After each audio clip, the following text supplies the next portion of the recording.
వాళ్ళు ఇంకా అవసరమా అని అడుగుతున్నాను మోడీ గారు హిందూ ధర్మాన్ని పరిరక్షించే మీరు ఇలాంటి దేవుణ్ణి కూడా కించపరిచే వ్యక్తుల్ని మీ కూటమిలో పెట్టుకుంటే మీ మీదే ప్రజలకు అనుమానం వచ్చే అవకాశం ఉంటుంది.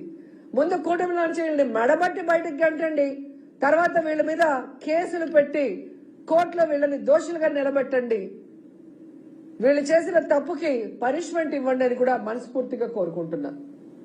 ఎందుకంటే తండ్రి లాంటి సాక్షాత్తు మామగారైన ఎన్టీఆర్ గారినే తన పదవి కోసం శ్రీలోలుడిగా చిత్రీకరించి ఆయన చావుకు కారణమైన చంద్రబాబు నాయుడికి రాజకీయం కోసం దేవుణ్ణైనా మోసం చేయగలడనేది మరోసారి ప్రూవ్ చేసుకున్నాడు. ఇంత దరిద్రమైన పొలిటీషియన్ ఈ దేశంలో ఎవరూ లేదు అని కేసీఆర్ గారు ఎప్పుడు చెప్తారే అదే నిజమని మరోసారి ప్రూవ్ చేసుకున్నారు. సో ఏదైతే ఈరోజు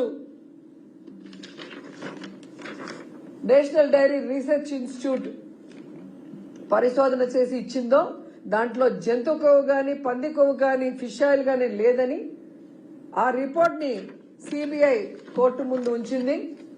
ఇది మీరు కనుక చదివితే మీకే అర్థమవుతుంది చంద్రబాబు నాయుడు గారు ఎంత నీచుడు, దేవుడి లడ్డూని కూడా తన రాజకీయం కోసం ఎలా ఉపయోగించుకున్నాడని.